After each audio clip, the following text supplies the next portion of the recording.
What is the ideal duration for a relationship? A month, a year, 3 years? Every good thing has an end after all, like a song, a movie, or a story. So, when should a relationship end? Across all cultures, there are rituals marking beginnings and endings. We mark such a transition during Rosh Hashanah or New Year's Eve. On the same day each year, we mark the end of one year and the beginning of another. And each year anew, we fill ourselves with hope that the coming year will be better than its predecessor. This repetition symbolizes something very fundamental about the human experience. Everything has a beginning and an end. Everything is bound by time. But we have an ambivalent relationship with this fact. On one hand, we celebrate it and we need it to believe that no matter what has happened in our lives thus far, we can always start anew. There will always be a new dawn, a new day, a new year. On the other hand, from the day we're born, we're in denial of a very basic fact that stems from the finite nature of existence. We too are finite. Perhaps there is no more prevalent and more repressed anxiety than the fear of death. Nevertheless, death is important to life, as suggested by the title of psychiatrist Elizabeth Kubler-Ross's book. Nothing good in our lives would be good if it didn't have an end. We need the ending to give things meaning. The temporal limitation of every good thing is part of what makes it good. Think about it. A good movie doesn't last 30 hours. A good song doesn't last 2 hours. Conversely, they don't last just 10 seconds either. In other words, everything has an ideal duration.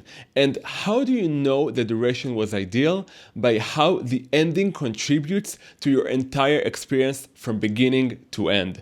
The ending of a song can ruin it or leave us with an inspiring, cathartic experience that stays with us for days. The same goes for movies. The ending can affect how we experienced the entire film up to that point. Usually, the ending is the most talked about part of the movie. So the obvious question arises, what is the ideal duration for a relationship? Is there even such a thing? Because unlike movies or songs, I have yet to encounter a relationship where its ending enhanced how we experienced the entire connection. The ending might have been necessary, it might have spared us necessary suffering, but none of us, if we don't fear intimacy and if we aspire to experience love at its deepest level, enters a relationship expecting it to end. Some people only enter time-limited relationships, falling in love only with tourists or only when they're abroad. Undoubtedly, if you fear commitment or intimacy, it's easier to open your heart when you know the relationship will end. But does any classic love story present us with a relationship that was meant to be time limited from the start?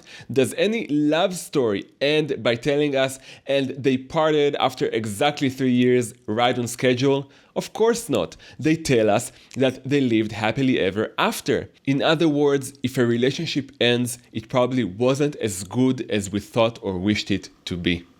Therefore, the obvious conclusion, in my opinion, is that the ideal duration for a relationship is eternity.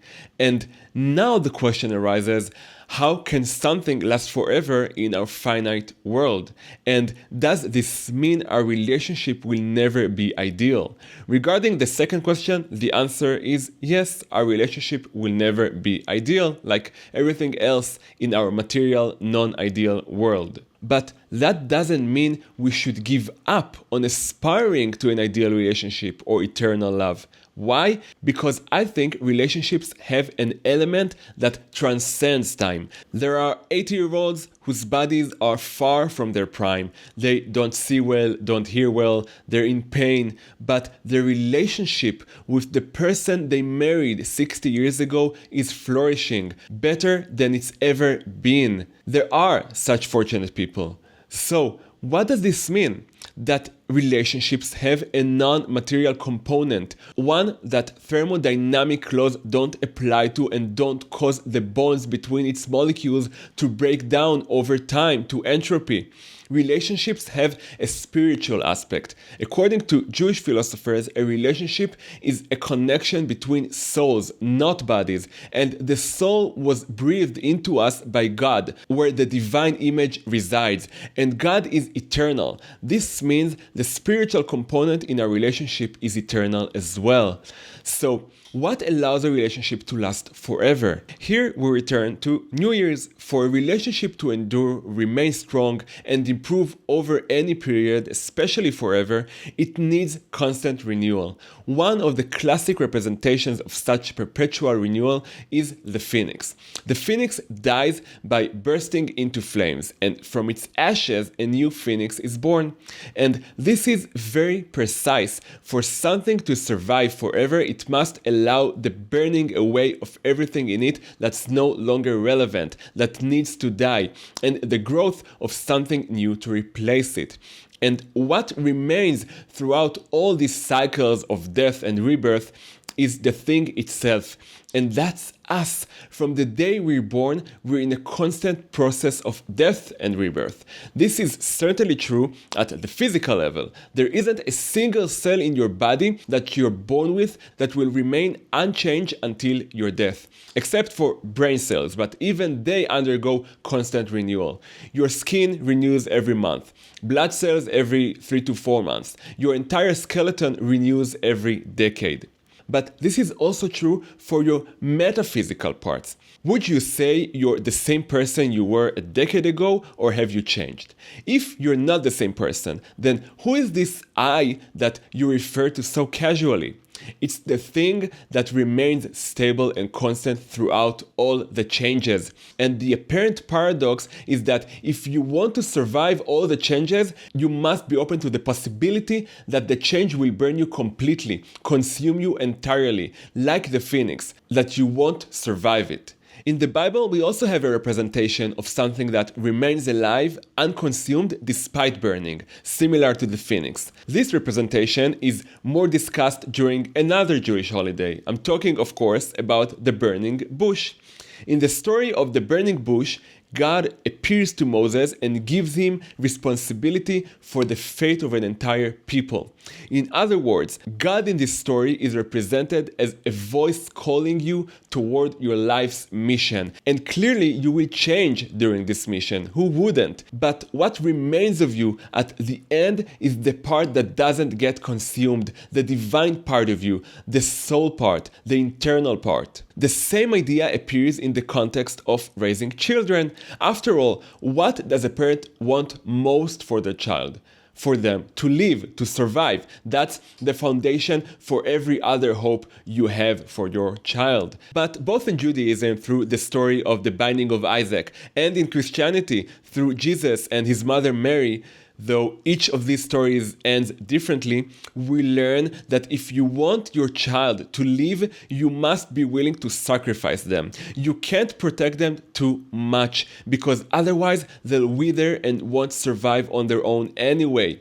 If you want them to be independent, you must allow them to make mistakes, and you don't control the magnitude of these mistakes. Sometimes these mistakes are fatal, and sometimes life is fatal, even if you don't make mistakes. Jesus didn't die because he made a mistake. He died for something greater than himself. He died on the cross. And that's what Michelangelo's statue, the Pieta, expresses when the ideal mother, Mary, who conceived from God, holds her dead son, Jesus, in her arms. If the ideal mother's son dies, it means that a mother's role isn't just to protect the child. It's more complex than that. It's to protect them to the ideal degree. And that means this degree includes an element of risk. And in the binding of Isaac, we learn the same thing, that if you want to connect to the divine part of yourself, the eternal part, you must be willing to sacrifice what's most precious to you. You must risk having life burn you completely and hope that from the ashes you will continue to be born anew. Think about the first relationship, the heavenly relationship in the Garden of Eden between Adam and Eve. Seemingly the ideal relationship. And even there, even in Eden, there was a serpent that caused them trouble. Even in Eden, relationships aren't utopian, and this isn't a bug, it's a feature. We said that for something, including a relationship, to last forever, it must constantly renew and change. And renewals are two things simultaneously. They're both potential for improvement and chaos that might consume you. Without the serpent, Eden would have become stagnant, boring. The serpent creates interest. The need for renewal is also expressed in the existence of a river in Eden. Now a river flowed out of Eden to water the garden. The river symbolizes the constant flow of information that needs to enter our lives, including our relationships. That's why we even see in research that there's an optimal ratio of positive to negative interactions between partners. The fact that too many negative interactions, too many arguments, for instance, is bad for a relationship is self-evident. But contrary to our intuition that might suggest that the more positive interactions, the better the relationship, there is also too few negative interactions, below which we see the relationship suffer. We need a measure of friction and conflict in relationships. We need serpents for our relationship to be paradise on earth. The serpent needs to appear against a background of respect, trust, and affection, which wasn't present between Adam and Eve, as we see Adam betraying Eve by saying she tempted him, which a good partner should never do. That's why the ratio of positive to negative interactions heavily favors the positive, about 5-1. But that still means every sixth interaction isn't positive. And this expresses the existential fact that we're not looking for just an advocate and certainly not just a prosecutor. We're looking for a helper against us. עזר כנגדו.